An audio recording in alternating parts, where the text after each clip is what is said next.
everyone, and welcome to the podcast. This is Marina's Movie Club. My name is Ethan. I am your producer and co-host. And with me, as always, is my film school sweetheart, the namesake of the podcast, Marina. Hi, Marina. Hi. What are we talking about today? Once Upon a Time in Hollywood. Part 2. Part 2. Oh my gosh. Yeah. If you haven't already listened to part 1, I would say now's a great time. Pause the podcast, go back, listen to part 1. We had some amazing guests on there, Matt and Darcy. Matt has probably one of the best podcasting voices that I've ever heard in my life, and it makes me jealous that he gets that voice and I don't. I think you have a good podcast. Oh, that's nice of you. Thank you. Our cat's walking on our soundboard right now. Little cat appearance. Yeah. That's all right. Produced by Ginny. Ginny the cat. Yeah, we'll give her a credit. Well, this 2-part podcast is about Once Upon a Time in Hollywood. Mm-hmm. Tell me about why we're doing 2 parts instead of just 1 part. Well, the second part is specifically just production design and costume. Love it. And whatever else you see. Like whatever else I visually see? Well, I don't know. Just it's mostly production design and costumes. Great. Yeah. Okay, cool. Well, Marina, this is your field of expertise. I don't think I have a lot to contribute in terms of like good experiential knowledge or education. So I think this will be a great, you studied a lot of PD in college and lots of costume stuff. So I feel like it'll be cool to get your take on it. Yeah. It'll be but great. Then you can contribute as just a watcher. Yeah. A viewer. Oh, and by the way, yes. At the last time we recorded, I flooded our house and wasn't able to finish the movie. Since then, I've finished the movie. So I figured I can just give my 2 cents on what I thought. I think we can talk a little bit about the movie. Yeah. Yeah. Well, overall, I think I'm giving it like maybe an 8. Oh. 8.5 out of 10. I don't know. Thought it was great. I thought it was really funny. I loved the setting of it, which I guess is part of what you're going to bring up too. Right. But I also loved all of the Western stuff that was in it. The ending, really crazy. I think the beginning part that I saw initially, like I don't think the Manson murder stuff really came into play until the second half of the film. So the first half almost just seemed like character introduction. Yeah. And then the second half was really where the plot picked in. And that was interesting. Yeah. Interesting thing. But the ending, the whole fight scene and the and the dog and the flamethrower, like all that stuff. Classic. Real crazy. I loved it. But overall, beautiful movie. I think it was just visually awesome to watch. I know. I feel like you said, it took so long for anything to happen almost. Even though a lot happened in the beginning. But it's such a long movie. But then at the same time, I feel like I want it to be a shorter movie and a longer movie at the same time. Like there's so much that I'm like, I could watch it for so long. I feel like these films that are becoming cult classics or just or modern classics are increasing in length. And I feel like that's a trend over the past maybe 10 years where you're getting films that are pushing 2.5, 3 hours. And I don't know. I feel like some of them kind of toe the line between you just need to get a little bit better at developing the story and plot line a little faster. And then other ones are pretty valid as to why they're so long. I think this one's 50-50 for me. There are some scenes that I don't think fully needed to be there, if you wanted to cut time. But I don't think it felt like it dragged on forever and ever. So I think, and in terms of pacing, I didn't even notice that it was so long, really. Yeah. So, but I guess if you wanted to keep it more in the traditional length of a blockbuster, for instance, then I don't know. There are some things you could have technically cut. It just makes it less rewatchable. I think if it was an hour and a half long, I would watch it all the time. But interesting. Because it's 3 hours long, it's a commitment. Sure. So I have to really want it. Yeah, that makes sense. Huh. Yeah. Well, anyways, I'm glad I was able to finish it. Really good movie. Big fan. Yeah, I don't know if I would rewatch it. Oh. Well, no, that's a lie. I feel like it would have to be the right time and place. I know. Movie that I would love to rewatch was The Fall Guy. Yes. Yeah. I know. Last episode, I went to go see it, and then since then, I made everyone watch it. Yeah, we had like a little viewing party in our home theater. When I say home theater, don't think home theater. We just own a projector, so it's a not room with a projector. Yeah, it's a room with and a couch. projector. So man, maybe someday I'll have like a real home theater with like all the lazy boys lined up, but it's actually a really great viewing experience. You just got like we have like a cheap sound bar and the projector's like 720p.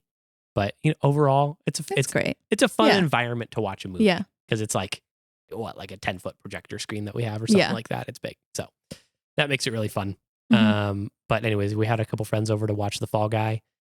That was a great experience. Yeah, loved that. That's the type of movie that I would watch over and over again, just because it's funny and I like it and action. There's no brutal murder at the end. No, yeah, that's true. That does put a little. There's one. You don't watch it really, but. There's one dead guy. Oh, that's right. Yeah. Trigger warning. Sorry. But man, that dead. Not the dead. the murder at the end of Once Upon a Time in Hollywood. Oh yes. Just it is so. I feel like Tarantino was just holding it all in. I know, because he had to make like a normal movie, and he's like, but I have to, just have to do it, and then he just like burst it all out for the last. I was thinking 10 minutes. It's like. See, the reason that I haven't watched a lot of Tarantino movies is because of the like excessive gore and stuff. It just hasn't been my, I don't know.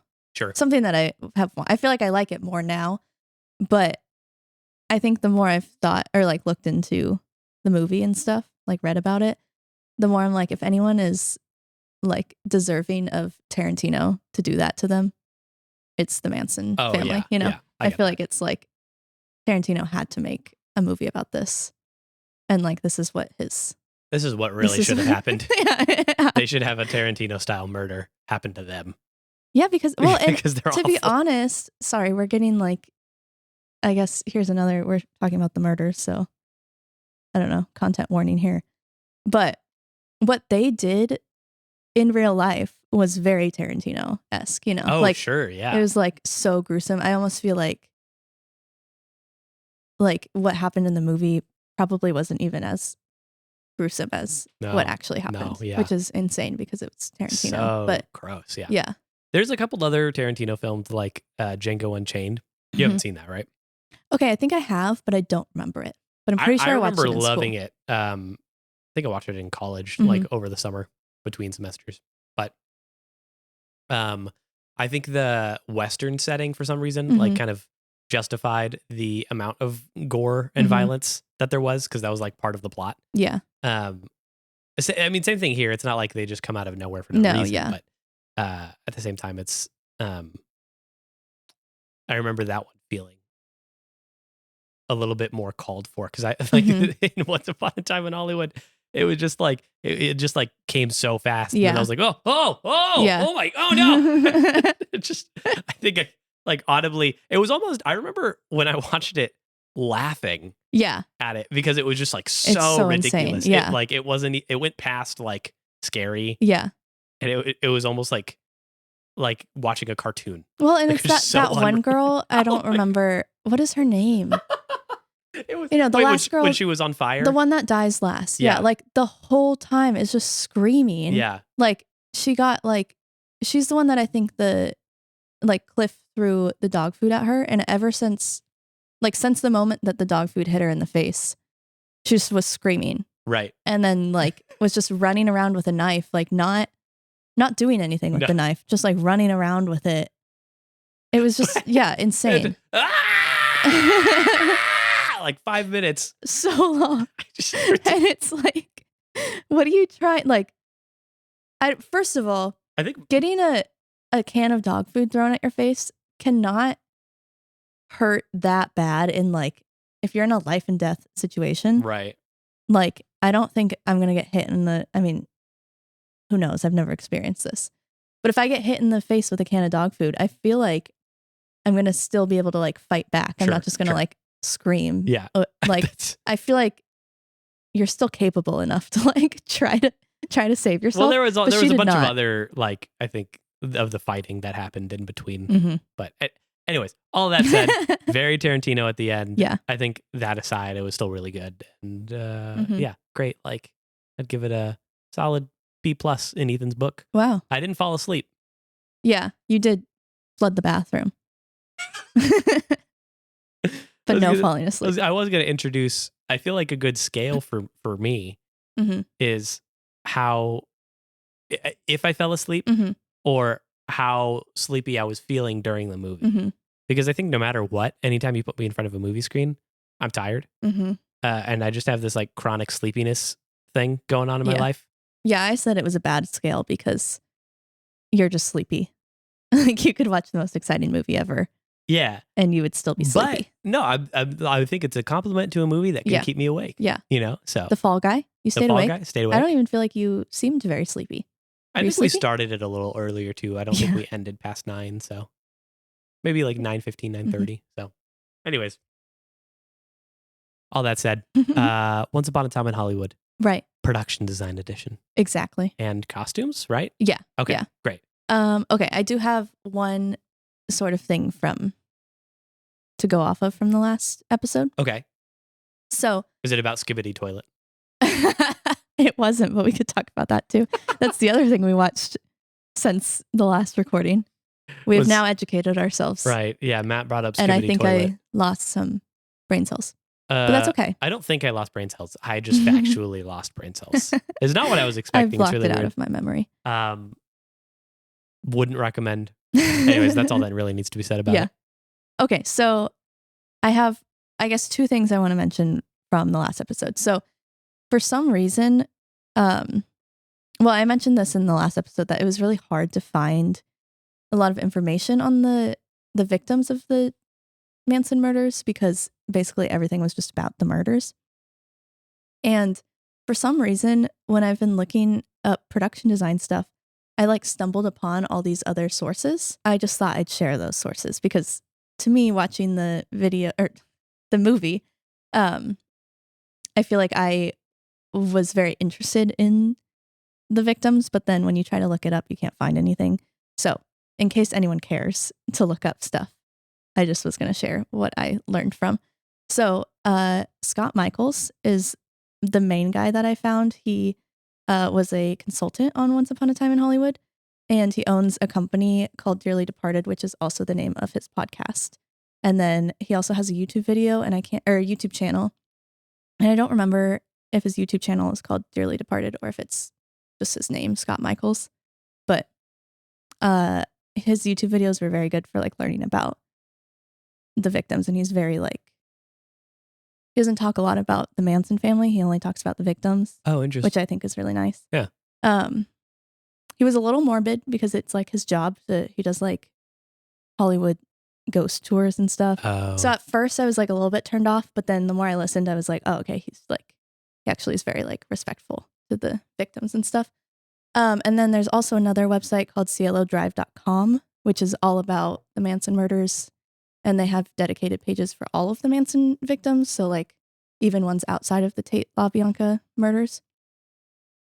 And then they also have updates on the trials and like more current event stuff, which is super interesting. Oh.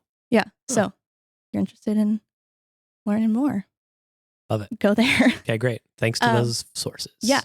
And then on that note, correction corner from last time. Yeah, I got it. So in the last episode, I talked about how Jay Sebring revolutionized men's hair care. And then you asked me what that meant. And I said, I don't know. And I felt like, oh, do we know now? It was, yeah. Oh, great. It was kind of a big claim. And it's not really correction corner in that it is correct. Okay. I just thought I'd expand a little bit. Yeah, great. So I learned, this is all from Scott Michaels. I learned. You mean Michael Scott? Yeah. Great. No. Of course. I want to give him the credit. Yeah, great. Okay. So I found out that Jay Sebring was in the Navy. He served in the Korean War. And when he was there, he, like one of his kind of like side jobs was to cut other soldiers' hair. Oh, cool. And so that was where he like got his start as a hairstylist. And so he decided he liked that. So then when he got home from serving, he moved to LA and went to cosmetology school. And at the time, cosmetology school was like only for women's hair. So he learned how to like cut and style women's hair. Oh. And felt like men deserved the same treatment for hair. Yeah. Men. I've been trying to figure out how to say that sentence without being like, men deserve what women have. But like specifically for hair, because before that, the only place for men to get their hair cut was like just like a corner barbershop. And like, it was like they only used shears and like they just like didn't cut hair. Oh, really. Interesting. So he wanted to sort of like take the time to cut and style the hair in the way that like complemented the hair type and the face shape and stuff. Yeah. So because of that, he basically became the first hairstylist to the stars for like male stars.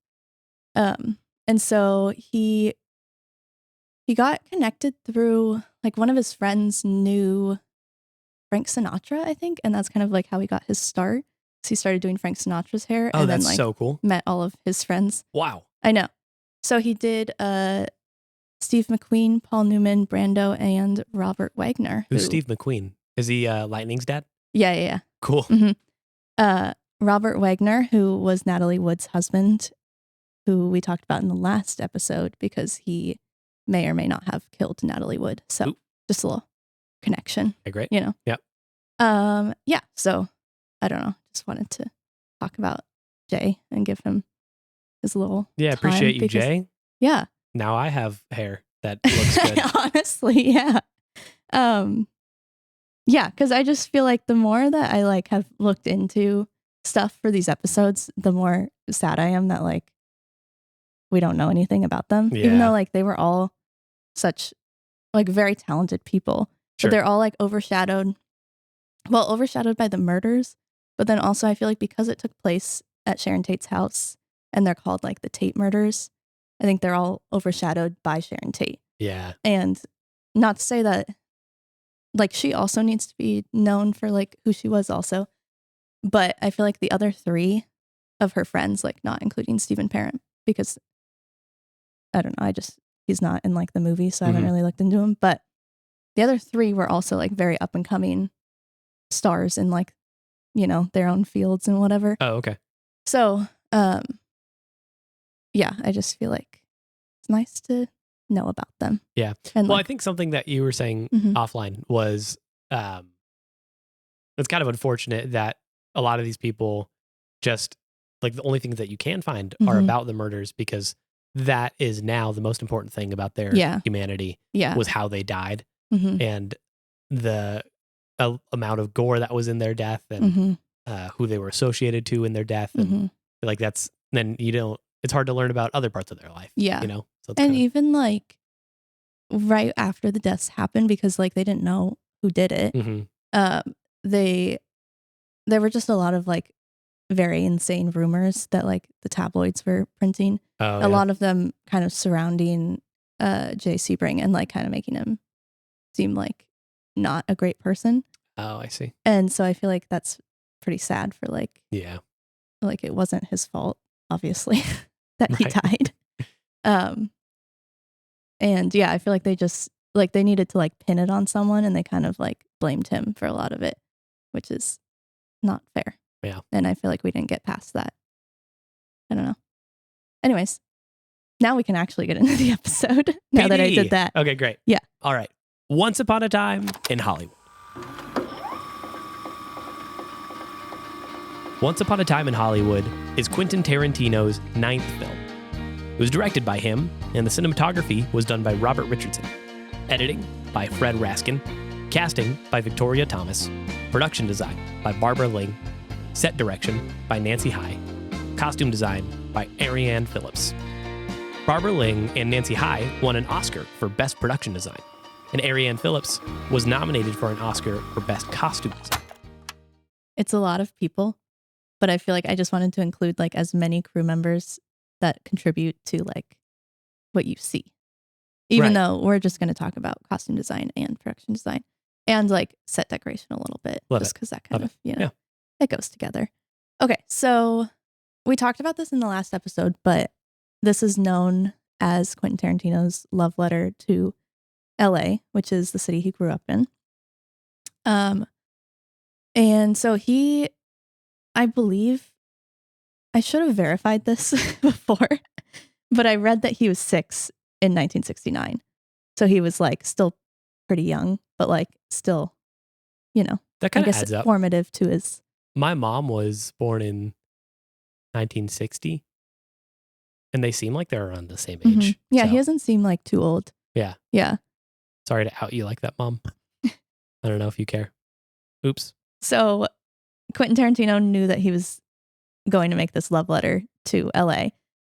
He found Barbara Ling to be the production designer, and she was uniquely qualified because she is a Los Angeles native and was a teenager at the time of the events, or in 1969. Which I feel like is helpful because that's like such a formative time in someone's life.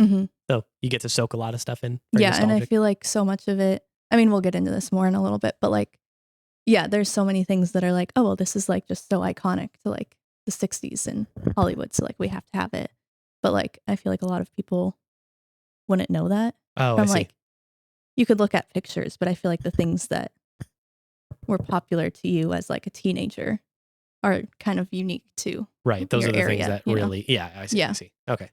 So her credits included Batman Forever, Fried Green Tomatoes, and The Doors, which is another movie that takes place in the 60s. Fried Green Tomatoes and The Doors. Yes. Got it. And Batman Forever. Would you like me to repeat it? No, I never heard of Fried Green Tomatoes. I don't know what that could be about. I feel like I haven't seen it, but I feel like it's a pretty famous movie. Fried Green Tomatoes. Yeah, we'll watch it sometime. All right, cool. We'll figure out if it deserves its own episode. Yeah. It's worth it. So both Barbara Ling and Quentin Tarantino didn't care too much about making an exact replica of the city's locations. They just wanted to create a nostalgic world that represented the vibe. Ah, the vibe. Yeah. Nice. Were those Quentin Tarantino's exact words? The vibe. Probably. Yeah, probably. Yeah. I do have a little clip of her talking about it. Oh, we can put in. As he would always say, we're not making a documentary. We're making a movie in 1969, which is an interesting difference of what that means. So, so they weren't making a documentary. So it wasn't trying to be super historically accurate. It was just supposed to be kind of like transport you to that time. There's a lot of things that are historically inaccurate, but they still put in because it like felt like the right thing to do. It felt like the vibe. It was the vibe. It was the vibe. So one of those places is Peaches Records, which didn't open for a couple years later, but was like very iconic to both of their childhoods. Oh, cool. So they really wanted it in there, even though it wouldn't have existed yet. Sure. And then the other one that is a little bit more prominent in the movie, because you just see the Peaches like storefront in the driving scenes. There's not like, I didn't even know it was there until I was researching about it. Yeah, I can't say I noticed it. So I feel like this is a good time to mention that today's episode is going to be also videoed and put onto our Patreon. We are not recording our faces on camera. We'll get to that eventually, but we don't have like a cute set yet. Yeah. But there is a neat little slideshow that Marina put together so that you can follow along and see everything visually that we are putting on. If you ever want to get ad-free listening to our podcast and also be able to get little, additions like this, it'll be on our Patreon in the future. So, cute little plug. Yeah, there you go. Anyways, so and I'm also, for like the more prominent things, I'm going to try to put a lot of it on our Instagram, just so that you can look at that, but it won't have everything. So like a story highlight or a post, or what are you doing? I haven't decided yet. Just snoop around on our Instagram. Yeah, pretend we're your ex, and you can just like stalk us a little bit. But maybe don't stalk us. Maybe just follow us. That would be. You can stalk us too. Don't worry. It would be nicer if you followed us. So then we got that, Well, so then you're like friends. You follow and then stalk. Oh, okay. Yeah. Just normally you don't follow your ex, so I just. Oh, I get it. I get it. Yeah. No. Okay, that's where the analogy falls short. Yeah. Yeah. Okay. Great. So, anyways, let's get back. Let's get back to Pandora's box. Great. Okay. I'm looking at Pandora's box. Yes. I don't even remember seeing this. So, yeah, it's not the most obvious. Like you would think that because it's a pink and orange building. Sure. So you would think that it would be very memorable. I think it's one of the places where Cliff sees the hippies like hitchhiking. Nice. Is this one of the places where, is this that same scene where they're like dumpster diving as well? I don't think so. I think this is later. Okay. But I can't remember. Yeah. I don't know. Okay, so in real life, Pandora's Box opened in 1950. Well, in the late 1950s. Okay. I don't have an exact date. And it was a coffee house that was very popular with artists and of like all kinds. Oh, interesting. And then in 1962, it turned into a nightclub. Oh. And it wasn't, they didn't serve alcohol, but it was kind of known as a place for like underage drinking and just a very popular place for hippies to hang out. Wait, they didn't serve alcohol, but people drank there anyways? Yeah, like they brought their own. Oh, okay. Like a guessing. flask. Yeah. Okay, I don't know. got it. So it's just kind of like known for young people that you could go there and I don't know. Not get in trouble. Yeah, I guess. Sure. Okay. And they also they put on shows like they had the Beach Boys and Sonny and Cher. Whoa. I know. Big names. Yeah. And then in 1966, it was sort of like the epicenter of the 1966 curfew riots. I think that's what it was called. I don't know anything about them other than they existed. Got it. And then it was just known as like a hangout for hippies, which was not a good thing at the time. Okay. So it was closed in like late 1966. And then it was completely torn down in 1967. So Once Upon a Time in Hollywood takes place in 1969. So it wouldn't have existed then, but it was like such an iconic 1960s thing that they felt like they needed to have it. Okay. And then it's not put in its original place in the movie, but they found this restaurant, Joseph's, that would let them recreate it. That's crazy. I know. And so you can see. So did they like rent out the whole restaurant for like a week, paint it? I think, I don't even know if they closed the restaurant or if they were just allowed to paint it, but they actually. That's crazy. They like last minute decided like, we actually don't want you to paint it. So it's actually all wallpaper so that they could take it off. What? I know. How is like that even completely possible? wrapped in wallpaper. You're kidding. Yeah. There's no way. I know. That must have taken forever. Also, how did you get the wallpaper over like the what? Mm-hmm. Like the gutter has pink on it and orange trim. That's mind blowing. I know. But I think part of it is also the gutter might even be like added on because some of it. Like in post? No. Like they built onto it a little bit. So like. Oh, interesting. Like an extra, like they built a faux gutter to clip onto the real gutter. Like you can kind of see in the comparison photos, there's like a little not awning, like a permanent awning. Okay, you know, right. like a ceiling kind of thing. It. And then in real life, there's only like a fabric awning. Right. So I think they added that in, like they just built that onto the existing building. That is so fascinating. Yeah. I know. It's That's crazy. so much extra work for something I don't even remember.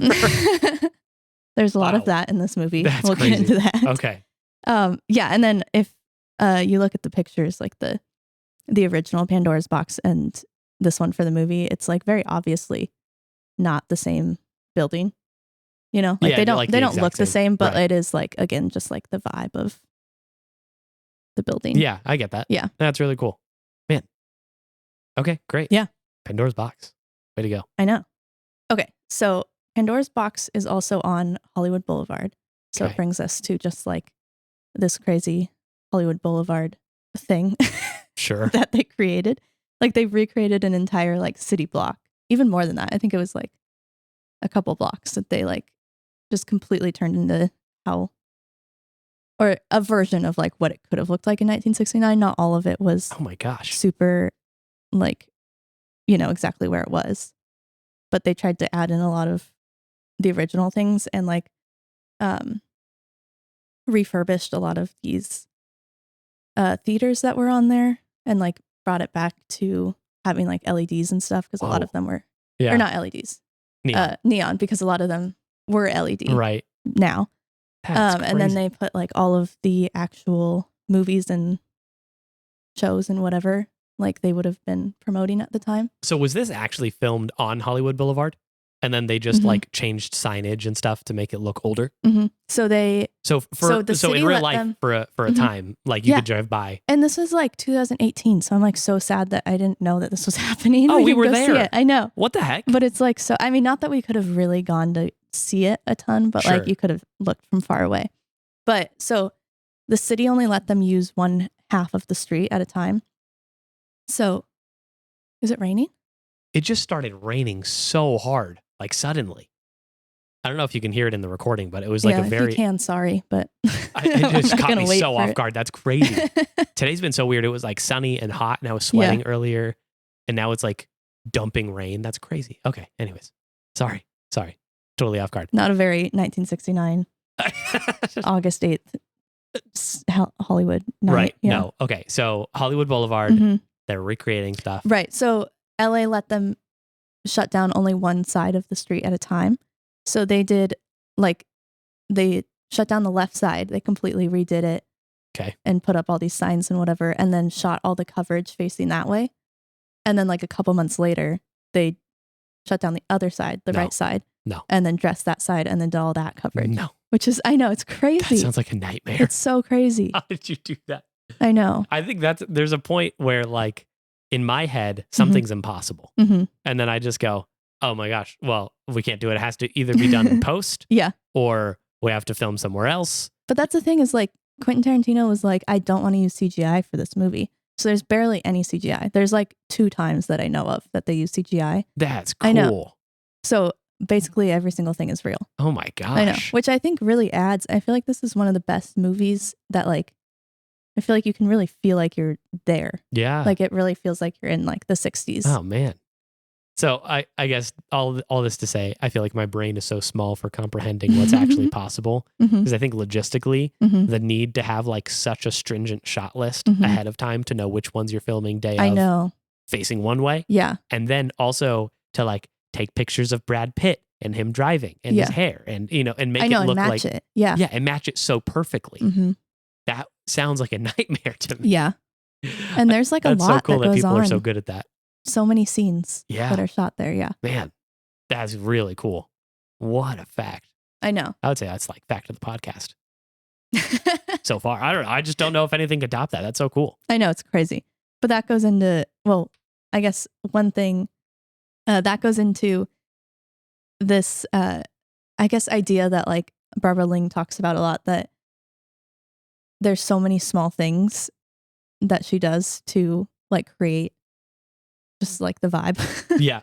The and vibe. Like everything is there for like such a short amount of time. So one of like my favorite examples is the Taco Bell that they recreated. Yeah. Because first of all, this is the one that I actually noticed. I know, me too. Yeah.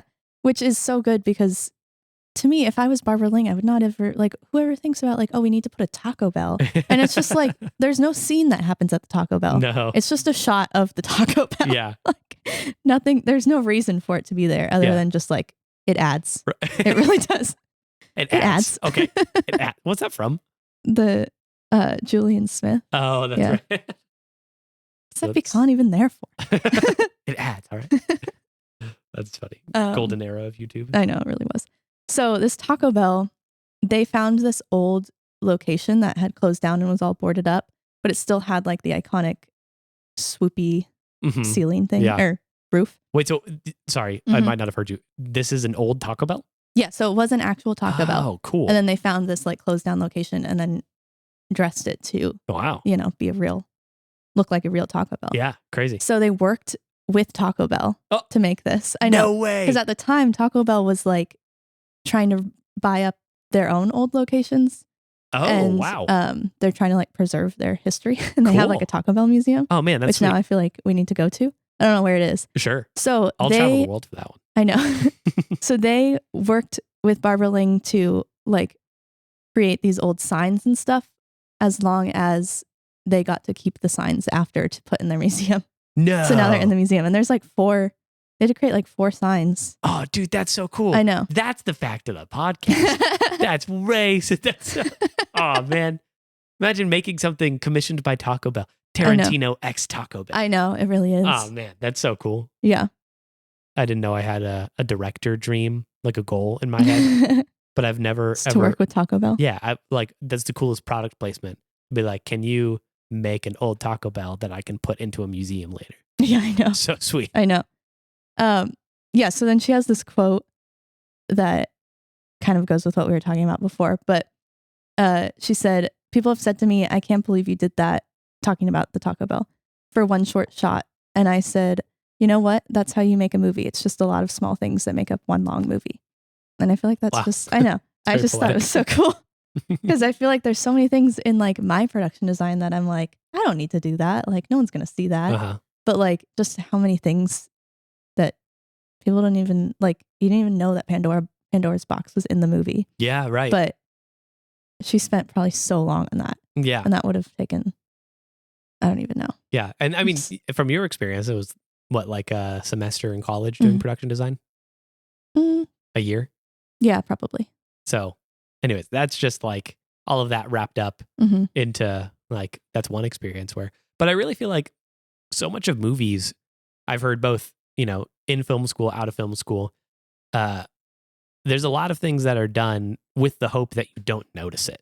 Yeah. Like music, like there's not really a time when you like want to like have music draw your attention or like you don't want to have it be obvious that something is being edited. Yeah. Or that CGI is like, it should all feel natural to the movie, because the moment that you realize you're watching a movie, it takes you out of the experience completely.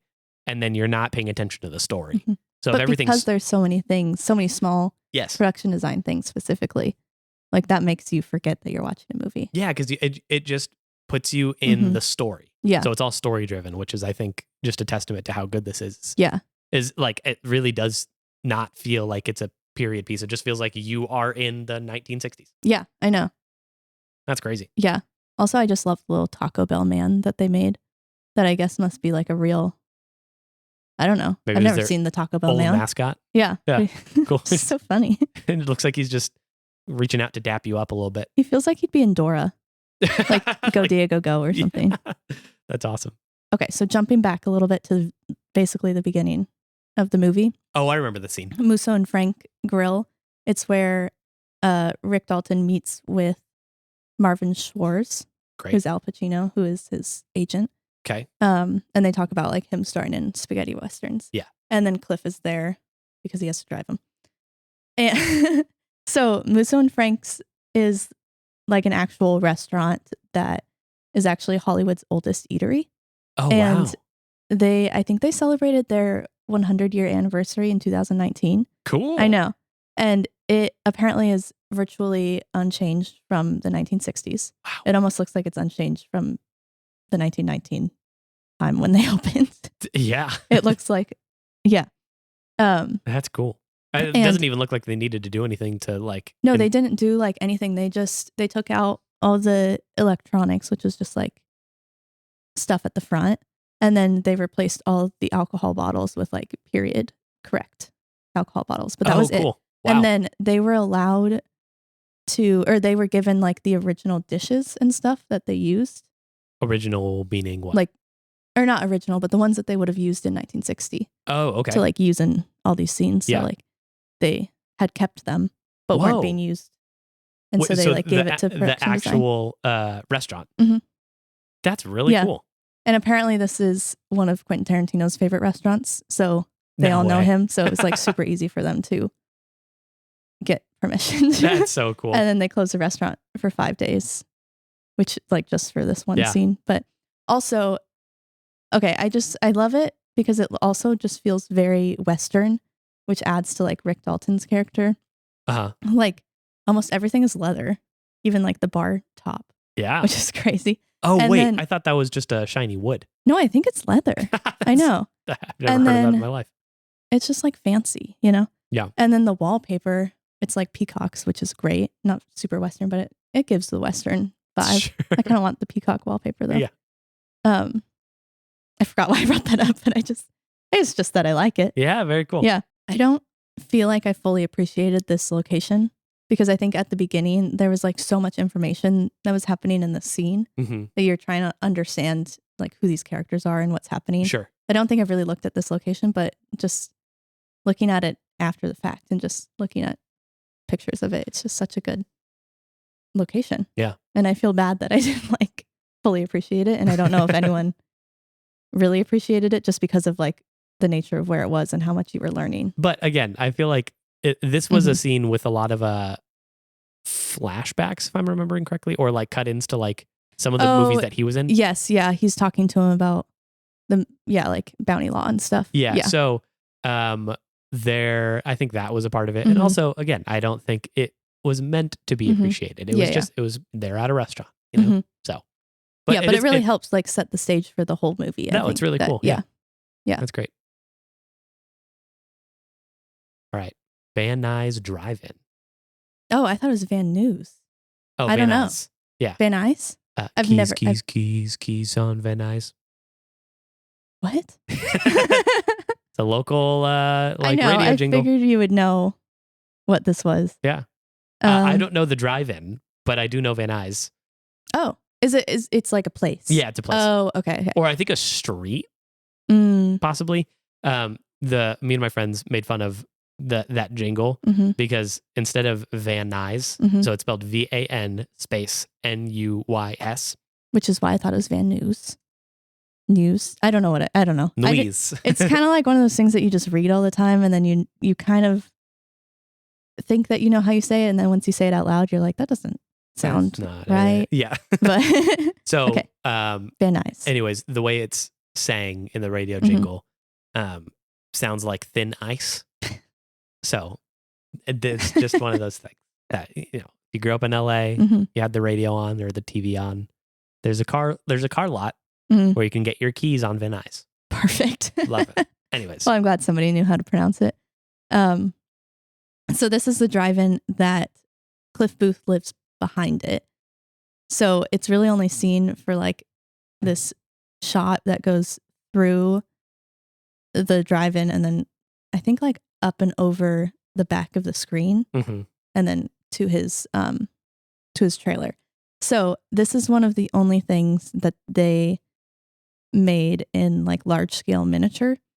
I didn't even know that was a thing, a large scale miniature. I know. I love, like, every time I look at a large scale miniature, I'm like so impressed. That's cool. I know. It's kind of like the Hogwarts castle is like a big, like probably one of the most common ones that, a large miniature scale. in air quotes. Yeah. I mean, because they didn't build a full castle. Right. Yeah. But it's also not small. Right. When I think of miniature, I think of like Lego size. Yeah. No, this is like, it's pretty good size. Like this, I have this one picture for Ethan to look at that has one of the, I don't know, someone's painting the mural and she's crouched like on her knees, but she's like on her knees as tall as how the mural is. Right. How tall the mural is. So that's how big it is. Yeah. Like a couple feet. Right. Yeah. When in reality, I'm probably guessing 150 feet is what the mural would be based on this photo on the right side. Yeah. Yeah. Something like that. Oh yeah. It's very large. Yeah. Yeah. So they built the entire drive-in large scale miniature because I think partly because like drive-ins like this don't really exist anymore. Like I was looking at stuff and it seems like almost all, or like a lot of drive-ins used to be just one screen. And now like the only drive-ins I know of have like 4 and just like, I think give off a different vibe than these ones. Yeah.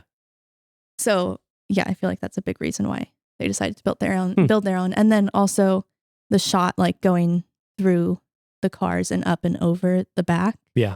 Would have been like very hard to and very expensive. Right. To get in real life. So it's like, you know, just easier to do that. Yeah. And then this is one of those shots that has a little bit of CGI on once you get to the back side. There's like some things as the camera's coming down that they like added in. Oh, I see. So that's one of the only times I know that they used any kind of VFX. I mean, that's really cool that they did this though, because also what I think it allows them to fill an entire lot with vintage cars. Yeah. When that would be like millions of dollars, I'm sure. And these lots, like they held so many cars, like 1,500 cars. 1,500? Yeah. Cars? Yeah. Not people? No, cars. What? I know. That's why they're huge. Because they just had one show. So they need to like fill and it I guess up. they were probably more popular back then than they are now, obviously. Yeah, unfortunately. Man, that's I know. 1,500 is wild. I can't even wrap my head around that. I know. It's like going to a concert. I know. just in cars. In cars, yeah. Wow, I didn't know that about drive-ins. They wanted to include, like we talked about how, this was a pretty hard thing to do, but it was important for them to include because it's like, well, obviously drive-ins are important to that time. So like that's a good way to, I don't know, to add again to the vibe. And then also just having Cliff live behind the movie screen is just like really cool because Oh, sure. Barbara Ling talks about how it's just putting him in like a completely different world from like the Hollywood glamour that he's in with Rick, and that like Rick lives in. Oh, okay. Thinks he lives in, I guess. Yeah. Yeah. So they wanted him sort of like in the realm of a drive-in and just like, yeah, being like separated from Hollywood in a way. And I feel like I also like it because it's putting him like actually like behind the scenes, and like they're putting Cliff in the realm of a drive-in, but he's still separated from Rick's world of Hollywood. And then also I like that because he's like behind the screen, it feels like he's behind the scenes. Like, Oh, like interesting. behind the movie. I don't know. I feel like that's poetic. That is very poetic. Yeah. Wow. So that's cool. Okay. So trivia time. Okay. Yeah. So Is Nuys. Is this about Van Nuys? Kind of. Okay. So it's owned by Pacific Theater Company. Okay. Great. Which also partnered towards the end of its life with is it Edward Cinemas? Yeah. Edwards, yeah. So that's fun. That's not. No, that's not the question. I just like felt like that. I know Edwards. I don't know Pacific. I don't Theater. know Pacific. Yeah. Yeah. I think okay. they went out of business. But my question, and you know the answer, isn't like a impossible question. Oh, I know the answer. You know the answer. Okay. I'm not just like asking you a random question. It's gonna sound hard. Okay. So, okay. Can you name the longest lasting Pacific Theater drive-in in the LA area?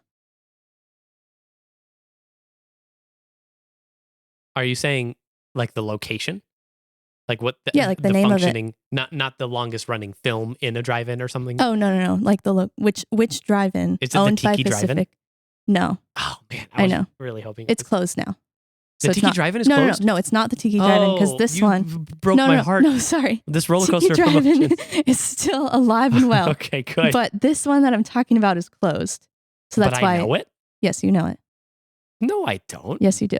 You have been there. I have? Yeah. Are you ready? Okay. The answer is the Azusa Foothill Drive-In. No. Yeah. Otherwise known as Azusa Pacific University? West Campus. No way. Yeah. That's... I know. We went to school there. Yeah. So that's awesome. It closed in 2001 when APU bought it. Wait, was this in the movie? No, this is just, it's owned by the same company that owned the one in the movie. Oh, okay. But this is like the last one to close. Yeah. Is this the Azusa Pacific or the Azusa Foothill? Yeah. And so its last night of operation was December 28th, 2001, and they showed Harry Potter and the Sorcerer's Stone. Oh, classic. And Ocean's 11. Oh, also cool. Yeah. Double feature. But it also during the time of them working to buy it, APU working to buy it, the California Historic Resources Commission declared the marquee a state landmark. And so then it had to be redone by APU and like preserved by APU. Yeah. Which I feel like is really good because this like the way that it looked when it was bought, it's like so dilapidated and like sad. And then they completely like refurbished it. It took them like 6 years. That's and like awesome. a lot of money. Wow. But they redid it and it just, I don't know, it looks so cool now. So I think that's really nice that they like forced them to keep that. Well, now, and also it's on Azusa's property. So they like use it for school announcements now. Yeah. So it says like, they still use it. Yeah. Welcome freshmen or congratulations graduates and that kind of stuff. Yeah. And with that, like, you know how one side of it is always in Spanish and one side is in English?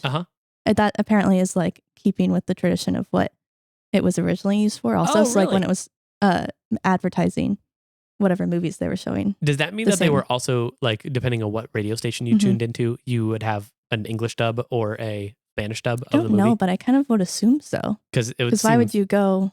Why would they advertise to both languages? Yeah. Huh.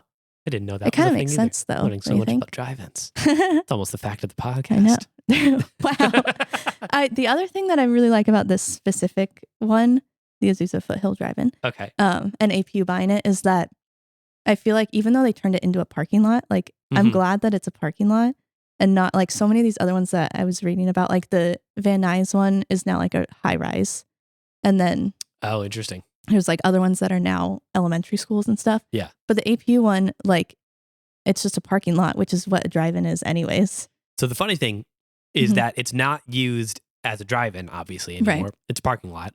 But they kept the drive-in, like when you park into a stall, it like tilts your car up with the little hill so that you're facing the screen better. And it's like kind of like stairs. Yeah. But for cars. Right. But they don't go up. It just like continuously like, you know how like stairs, they elevate you over time? Yeah, but they elevate. No. They're on a hill. On a very small hill. It's not like an actual hill that like you're looking over the car in front of you. I guess, yeah. But it's still kind of like a little wavy. Well, that's what I'm saying. The waves don't elevate you. They only tilt your car so that you're able to see the screen. Yeah.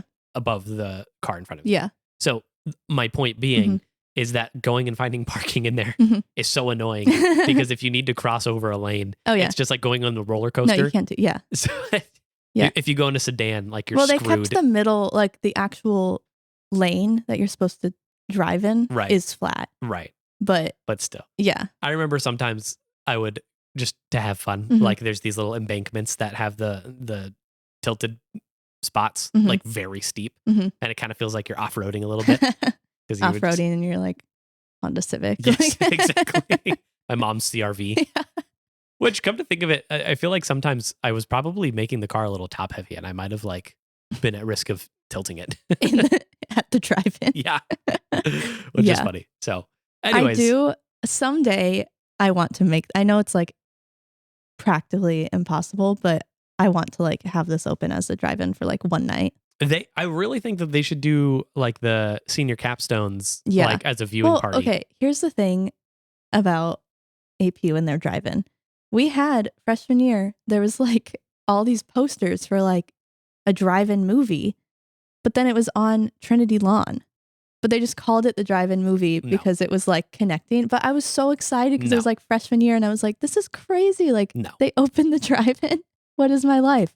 Yeah, it's not. Yeah, it's Trinity not real. Lawn was this place that it was like it's just grass. Just grass. Yeah, that's all it is. And then you just watch a movie outside, and they called it a drive-in. That's stupid. Yeah, false advertising. So, someday, APU. My dream is if to you're do listening that. to this, I would like all of my tuition money back. Thank you very much. Just for that. Yeah. Just because all $0 that you spent to go there. That's true. I did get free tuition because my mom was on staff at Azusa Pacific, so it's really the only reason I went to college. Cool. It's nice. the only reason I met you. Aw. Wow. Thanks, Ethan's mom. Love it. Well, that's a fun fact. I'm a big fan of that. Our last location that we're going to talk about is the El Coyote. AKA the El Coyote. Yeah. Coyote. I watched this video and someone kept calling it the El Coyote. And I was like, I don't know. Like maybe if you're saying, I don't know. It's like you're mixing either like French or Italian with Spanish. Yeah. Yeah, Coyote. like I feel like they were trying to say it in Spanish, but I don't think that's how you spell or how you say coyote in Spanish. I don't know. Do you know how to say coyote in Spanish? I don't. Well, I think coyote is coyote in Spanish, isn't it? Oh, is Isn't it? that Is a it Spanish word? I feel like. I had no idea. Oh, I don't know. I'm probably gonna sound really stupid if that's not real. We're just gonna get so many bad emails. No, please don't come at us. I don't know. I don't know. We're guessing. Yeah. I didn't pay attention in high school. So, anyways, the El Coyote. So this is the real location that Sharon Tate and her friends ate their last meal at. So this is kind of like the start of, well, I guess it started a little bit earlier, but this is kind of like when it starts to get a little ominous. That's true. And like, I remember that. Everything is, everything's time stamped, and here they are coming to get like what in real life would become their last meal. And I didn't read a ton about like how they recreated it, but from just looking at pictures, it seems like it's very similar to Ethan is trying to sneeze, but he can't. It went away. That's my least favorite feeling in the world. I think Are sneezes. You okay? I'm fine. Okay. Emotionally, I'm not. Yeah. I just I love sneezing. It just feels good. It feels Yeah. great. That is like, you love it more. Well, I wouldn't say that an average person loves sneezing, but you are pretty passionate about like Passionate sneezer. yeah. Sneeze with my whole heart. I guess it does sound like I sneeze with my whole heart though, because I inherited my dad's sneeze where we both scream before we sneeze. Yeah. It's a full like, "Ah!" Which is just a very dad scream Yeah. or dad sneeze. But I feel like I go over the top with it. Yeah. So it feels great though when we let it out. It's like kind of having a good cry. Yeah. Same vibe. So I didn't read a ton about how they recreated this with, or, using PD, but just looking at pictures of what it looked like in 1969 versus just stills from the movie. Right. It looks essentially the same. There's like, they added an awning, which they just like kept there, but yeah, and it all looks the like signage. Well, it looks like they made the signage neon when it wasn't before. Maybe Oh, no. That's just at night, and this is during the day. So this just, you can see there's like, it is neon. Oh, interesting. Yeah. Okay. Yeah. Cool. Oh, that's awesome. Yeah. And then I don't have much to say about it. Do you know if it, like, if the location that they used is the El Coyote? Yes. Yeah. So this is like, I looked at pictures of what it looks like today, and it looks exactly like how, like unchanged. Yeah. Virtually. Oh. Yeah. So how it looks in the movie is what it looks like in real life today. Cool. And then if you look at pictures from 1969, there's not a ton that changed. So it seems like they didn't change anything. Sure. That I noticed, but I didn't read anything about it. So I don't know if that's 100% correct. Okay. And great. then, the only other note I have on that is like, I know that they aren't sitting in the same booth. Like they know what booth they were in. There's like a Sharon Tate booth if you go. Oh, really? I know. It's like in the back, and they have them just at this like circle booth because I think just it's easier for filming. Yeah. And then, so as they're walking in, do you remember there's like the thing with the lights? What are those lights called? Like the big lights that go into the sky that for like a movie premiere. They're like, yeah, but like, is that what they're called when they're on like? I don't know the name for them, but I do remember seeing them a lot growing up. And then during my tenure in Los Angeles, like growing up there, they got outlawed at a certain point. Oh my gosh, really? Yeah, so they're not there anymore. Oh, that's funny. But we I remember have them sometimes here. Really? Yeah. When? For like, well, there's this big haunted house thing that always has them. Interesting. Yeah. Yeah, they're like not allowed anymore because there's so much helicopter traffic in LA. Sad. Yeah. For like police work and all that kind of stuff. So they're so cool though. I know it is really cool. But I also remember like going, I think the Lakers games always had them and like different things like that. Yeah. Where like I always knew something was going on. Yeah. In LA. Yeah. So that's that's happening as they walk in. Yeah. And then Sharon asks Jay like what's happening at the dirty movie place, and then they talk about how dirty movies have premieres, and that I know. So that theater that used to be a dirty movie theater, got it, is now the New Beverly, which is Quentin Tarantino's theater that he owns. Really? So he had them just like pointed out as kind of like a nod to himself. But I also think it's really cool because, well, it did have a premiere that night, and I don't know the name of the movie, but it apparently is on the marquee. I tried to see, but it's like too far away, so I don't think you can really see it. Oh, interesting. But apparently they put the real name there, and there was a premiere happening that night. Whoa. And then, so I think that's cool because it's just crazy like how interconnected everything in LA is. And then like the fact that obviously this is like a fictionalized thing that he added in to like kind of pay homage to himself. But it is also like if there was a premiere happening that night and they were there that night, it's like very likely that they, noticed it, or if, at the very least, like Sharon Tate walked by that theater very often, which is just crazy. Very interesting. Huh. Also, gross fact about dirty movies. They have premieres. That's the anti-fact about the podcast. According to Jay Sebring, they're fun. That's what he says. Well, screw that. Anyways, moving on. What's next here? My last production design focused note.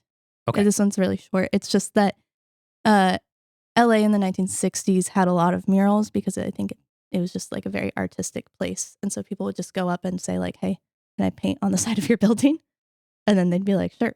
And they would just say, mural? Mural? And then the owner would be like, mural. Great. Perfect. So they were like all over the place, mostly murals of movie stars and stuff. Oh, no way. So they recreated, or actually, I don't know if it was recreated or if they just kind of made their own, but it's a James Dean mural. Oh. Wait, so you're unsure if this is a real mural from the 60s? Yeah, well, it was created for the movie, like painted for the movie. Right. I don't know if it was inspired by a real one that existed or if it was just kind of like, this is the vibe of murals. Gotcha. I couldn't find a real picture of the same mural that's in the movie in the 60s. Right. But it was just, there were a lot of murals of all kinds of movie stars at that time. And then this one is important because it's James Dean on, I forget what the movie is called. It's his last movie, and it was a Western.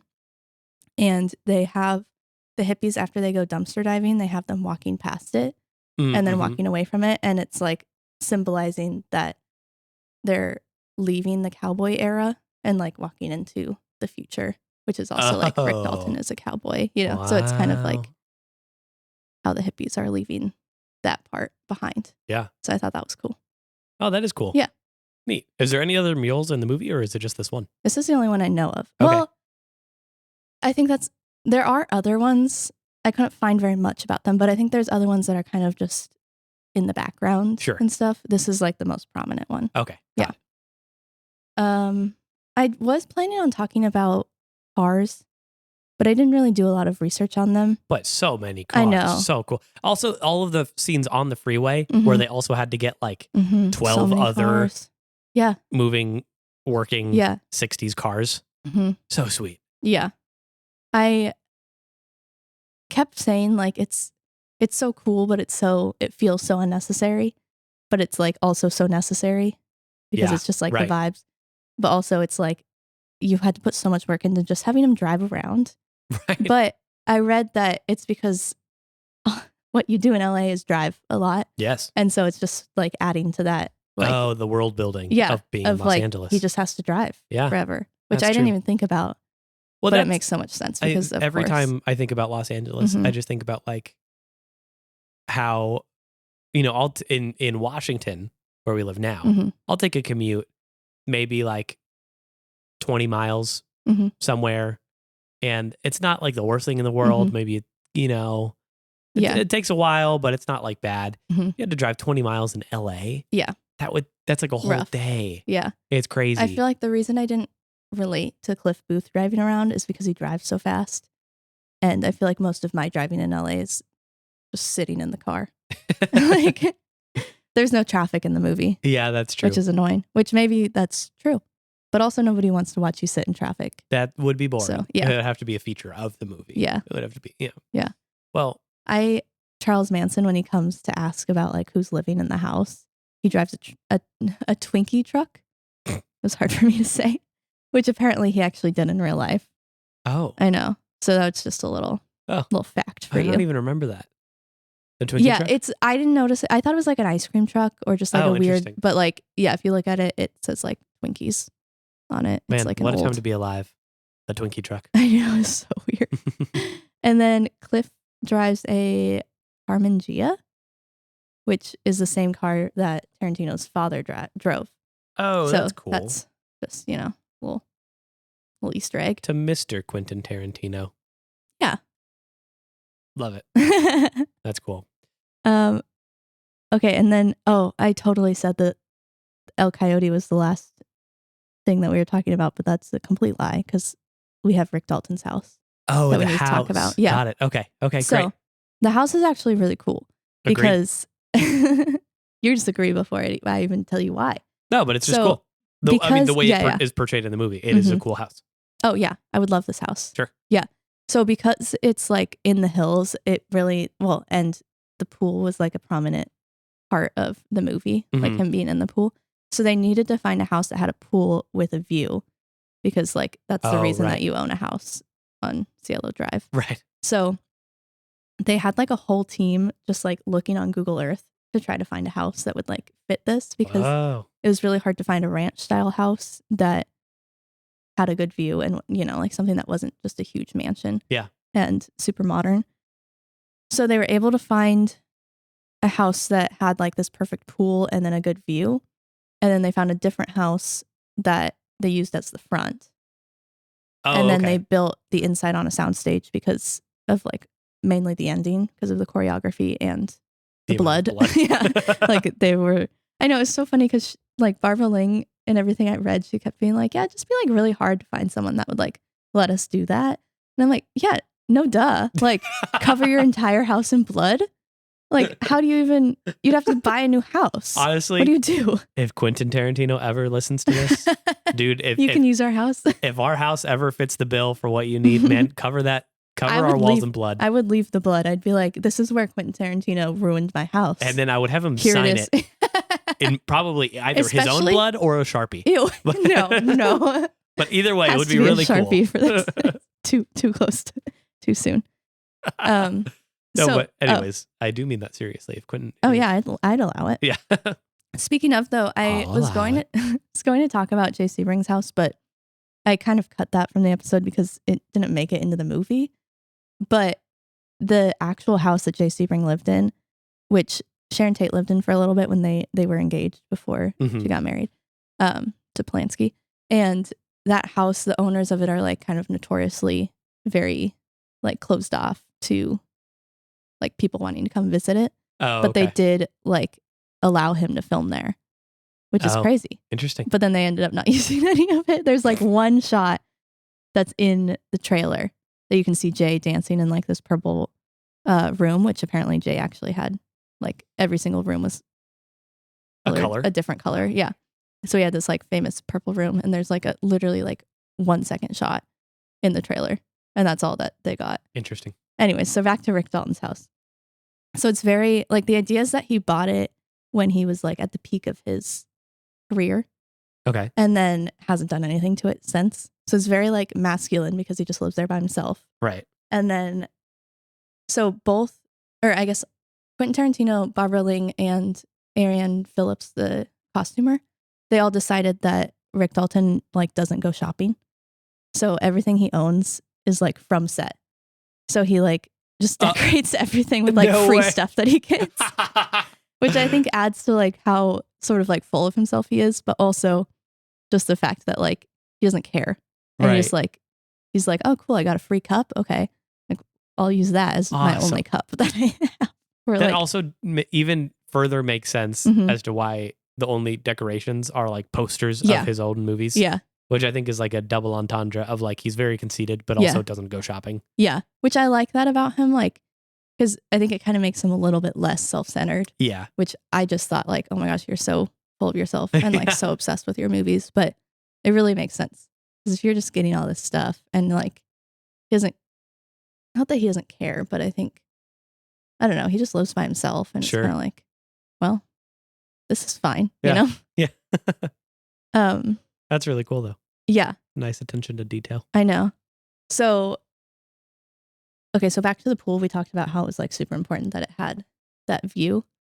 And it's because, well, I mean, it's important anyways, but like the most important reason is that in the script, Quentin had written the shot in where it's Rick in the pool and then the camera pans up and goes like over the Polanski house and then down to them coming out of the front door, and then they go to the Playboy mansion. And so he like really wanted that all to be one shot to kind of show like, I think how connected the houses are. I actually do remember that shot. Yeah, it's cool. A really good shot. But I think it's like multiple locations that they had to shoot that shot in. And then did they stitch it together in post? Yeah. Whoa. They're not all like, they didn't find houses that were like next to each other and stuff, you know? Oh, that's cool. So it's like, I don't know. I just feel like it's such an impressive shot. And yeah. Man, I wish it was easier to find those like behind the scenes of the VFX I know things where they show like the layering that they do. Yeah. And it's crazy. There's so much of that in this movie because like there's so many locations that are just so spread out. Yeah. And like, you know, obviously finding a house two houses that look like not only they're from the 1960s, but like a house that looks like Sharon Tate's house. Right. You know, like it's just a lot. Like clearly you're not going to get those all next to each other. Right. Yeah. Very interesting. Well, the production design, I think what I'm getting at, or what I'm noticing is that it's very intentional in the ways that it doesn't like call attention to itself, but it just puts the viewer in the setting of the 1960s. That it just like transports you there and you just feel like you're in it with the characters. I think that's one of the most beautiful things about this film is that you can kind of watch it from that lens and not even remember that you're watching a movie, but it feels like you're just being told about a story once upon a time. Once upon a time. In Hollywood. Hypothetically. Exactly. It was in the 60s. So, I feel like that was like one of the best features of the movie. We're going to get back into our final thoughts about the movie and a few more fun things right after this commercial break.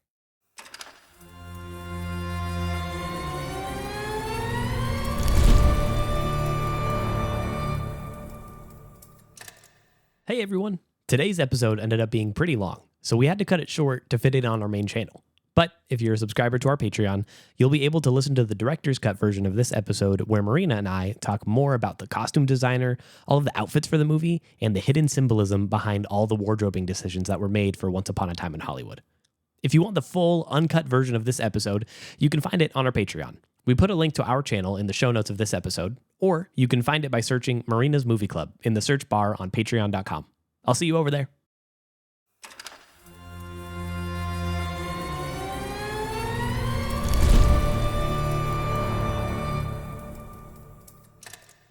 All right, welcome back. So, overall, we had talked about our, feedback and ratings of the film, but in light of production design, maybe you can give production design and costuming its own rating. Wow. Like out of all the Yeah. PD and out of all the costuming you've seen in other movies, how would this one rank to the others? PD, I think, gets like an 11 out of 10. Agreed. It's like I was going to say it has to be. So much work, so good. I really feel like this movie is probably like one of the best movies at making me forget that I'm watching a movie. Yeah. And like 100%. I feel so like homesick for California when I watch this movie. Yeah. This is what I thought California was going to be like when I moved there. Sure. Yeah. And it still is in my mind. That's why I want to move there every other day. You did get to experience the Foothill Cinema Drive-In. I really did. That's so special. We'll always have the Azusa Foothill Drive-In. Love that. Costumes, I really liked them. I think my only critique is that I do feel like the Sharon Tate outfits could have been more historically accurate. I don't think that it's like necessarily a problem, but I think one thing that I didn't love is that I feel like I keep seeing people dressing up as Sharon Tate, which is like problematic on its own. But like in real life? Yeah, like for Halloween or whatever. Oh, weird. And they're wearing the outfit that Margot Robbie wears when she goes to watch The Wrecking Crew. And they're just like, oh, like this, Sharon Tate outfit, which is like not a Sharon Tate outfit. And that's actually one of the ones that was like the least, like they admitted was like kind of the least Sharon Tate. Oh. So it's just like, that's my one problem with it is that I feel like for like a new generation of people, that's what they think Sharon Tate is. Huh. And I do know that, there had to be creative license taken with it, but I don't know what I would rank it because it's still really good. Well, you did mention earlier that they weren't trying to make a, what do you call it? A documentary. Yeah. Yeah. I know. I think I could have the same issues with production design. I think it's just that like seeing people dress up like her and think that that's what Sharon Tate wore and not doing their own research on what Sharon Tate wore is what's rubbing me the wrong way, even though that's not like their fault. Like, it's not like they're actually passionate about the historical. No, I mean, it's not like Ariane Phillips' fault for that people aren't researching it. Exactly. Yeah. Ideas that are all too dissimilar from yours regarding the whole thing. Yeah. It was really impressive. Yeah. I agree. Well, can I ask you some questions? Yeah, let's get into some banter. Love it. Okay. which outfit from the movie do you wish that you had in your closet? From this movie? Yeah. No, not just from any movie. We're talking about Once Upon a Time in Hollywood. I think I gotta say the Rick Dalton, like, oh no. The okay, here's what it is. The all white denim, with the black shirt. Yeah, yeah, that's a good one. I think that's what I would do. What was your first thing, Rick Dalton thing? I was the one with like his leather jacket and then the yellow shirt underneath with the chain. Yeah. Well, I feel like really for some reason I could pull that off, but I probably can't. It's funny to think about like how he was dressed to be like not fashion forward. Yeah. But like if I saw anyone wearing that today, I'd be like, oh my gosh, you are so cool. Like it's so sick. Yeah, I definitely can't pull that off, but I feel like it'd just be fun to try. Yeah.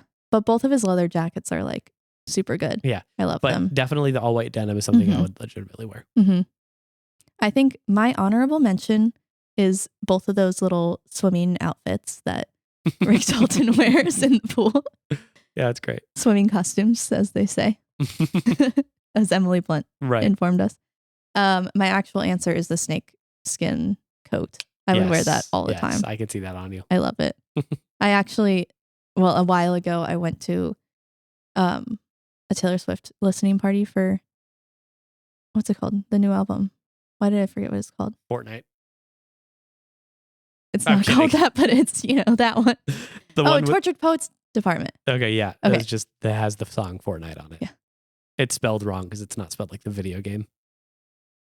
So I went to a listening party. Sorry. Okay. I went to a listening party for the Tortured Poets Department, and we were supposed to bring a drink, and then that like was inspired by one of her albums or like an era. Yeah. And then dress up as like the same era, right?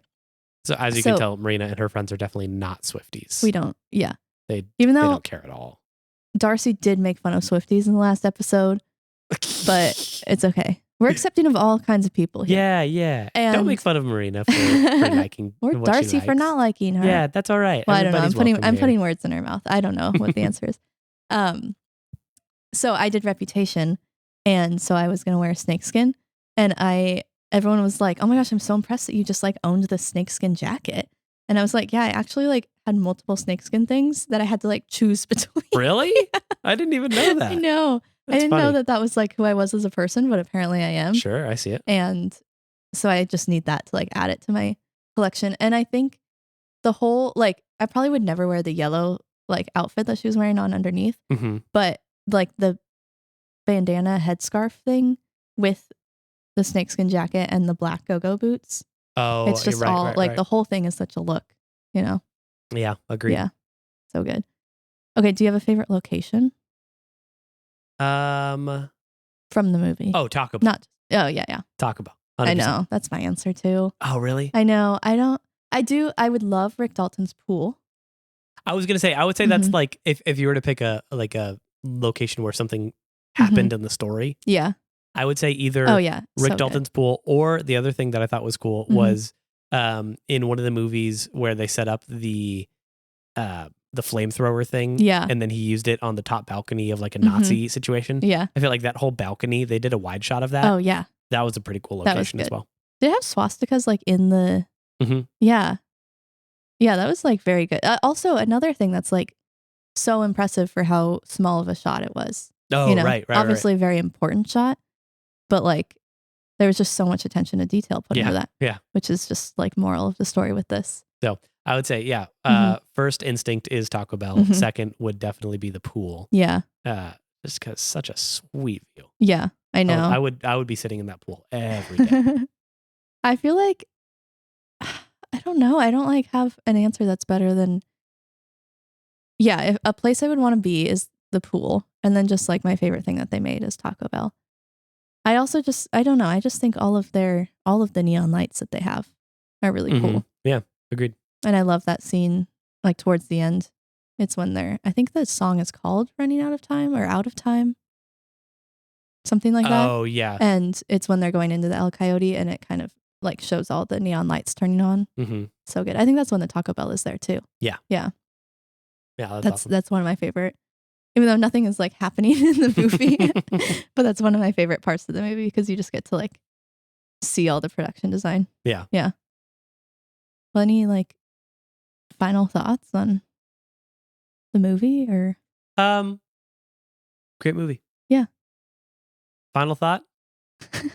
Vibes. Mm-hmm. So many vibes. Well said. Thank you. Well, well, on that note, we just wanted to say thank you so much for tuning in with us and listening to this two-parter. Yeah. That was our first two-parter. First two-parter. It's also basically first episode. First episode. Not the first one that we filmed, but we're going to put them out in a fun order. We don't need to reveal our secrets. We filmed we totally these planned this way. the day before we released them. It's just like how movies are made, you know? You film out of order. Yeah. Hey, that's all right. Yeah. Anyways, thanks so much for being here with us. We're having so much fun making the podcast. Hope you're enjoying it as well. If you want to be a part of the podcast, talk to us, submit some listener mail. Best way to get in touch with us right now is Instagram. Find us at Marina's Movie Club on Instagram. We have a letterboxd, which is Movie Club Pod. Movie Club Pod. Someday you'll remember that. Well, it just feels like it's your thing now. Oh, thank you. Yeah, you're welcome. I'm in charge of that. And anything else that I'm going to get better at this outro thing. I know. Eventually. It's okay. Yeah, leave a review if you want. Oh, on Apple Podcasts. Yeah, tell your friends. Yep. Please tell your friends. And also, you can hit follow on Spotify. That's helpful. And also, I think like we said this in our intro episode, but if you want to DM us or contact us in any way, you know, to tell us what you want us to do, because we want to make sure it's, you know, we're doing what you want. Yeah. Because I think it's just my hyperfixation of like, I feel like you can tell my, sorry, I'm ruining these because I can't think of the words. My train of thought. I feel like I just am very into like stuntmen right now. And that's what all of our episodes are going to be about. So please give us other things so that we have more diversity. So we don't pigeonhole ourselves into only talking about I think that's accidentally what's happening. I could talk about this forever. That's awesome. Well, until next time, we will see you then. But until then, fade to black. Signing off for now. See you later. See ya. Love you. Bye.